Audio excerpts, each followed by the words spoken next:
मित्र आपल्या प्रत्येकाच्या आयुष्यात चांगले वाईट कुचके जळकुटे मित्र असतात. पण मैत्री कशी असावी हे आपल्या सर्वांना आपला इतिहास शिकवतो, आपली माती शिकवते. मैत्री असावी ती छत्रपती शिवाजी महाराज आणि तानाजी मालुसरे यांच्यासारखी. तानाजी आपल्या मुलाच्या लग्नाचं निमंत्रण द्यायला महाराजांकडे आले होते, पण त्यांना गडावर मोहिमेची तयारी चालू असताना दिसली. त्यांनी राजांना विचारलं की राजे कसली तयारी चालू आहे. त्यावर राजांनी त्यांना काही कळू दिलं नाही, कारण त्यांना माहित होतं त्यांचा हा मित्र घरातलं लग्न सोडून मोहिमेला जायला निघेल. शेवटी तसंच झालं. छत्रपती शिवाजी महाराज मोहिमेला जाणार हे कळताच तानाजी मालुसरे महाराजांना म्हणाले, इथे आमचा राजा मोहिमेला जाणार आणि आम्ही वरबाप म्हणून मिरवत बसू? हे काही शक्य नाही. आधी लगीन कोंढाण्याचं, मगच माझ्या रायबाचं. आणि तानाजीरावांनी मोहिमेचा विडा उचलला. तानाजीराव निघले कोंढाण्यावर भगवा फडकवायला, कोंढाणा आपला स्वराज्यात पुन्हा आणायला.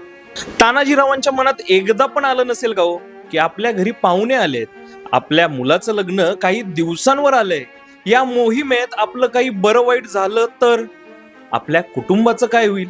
या सगळ्यांपेक्षा श्रेष्ठ होती त्यांची आणि शिवाजी महाराजांची मैत्री.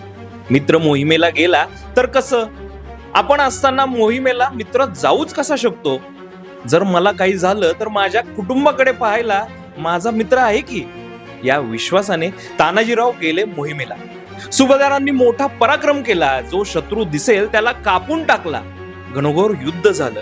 या युद्धात त्यांची ढाल तुटली तरी देखील ह्या निधड्या छातीचा मावळा हातावर शेला गुंडाळून पुन्हा एकदा युद्धाला तयार झाला. उदयभानाचे वार त्यांनी हातावर झेलले. या युद्धात सुभेदार कामी आले. आपल्या मित्राचा, स्वराज्याच्या सुभेदाराच्या शौर्यामुळे महाराजांनी कोंढाण्याचं नाव ठेवलं सिंहगड, कारण त्यांचा सिंह या गडावर कामी आला होता.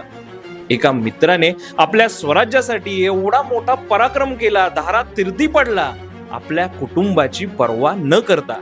कारण या शूर योद्ध्याला माहित होतं की त्याच्यानंतर देखील त्याच्या कुटुंबाला त्याच्यापेक्षा जास्त मायेने जीव लावणारा त्याचा मित्र होता.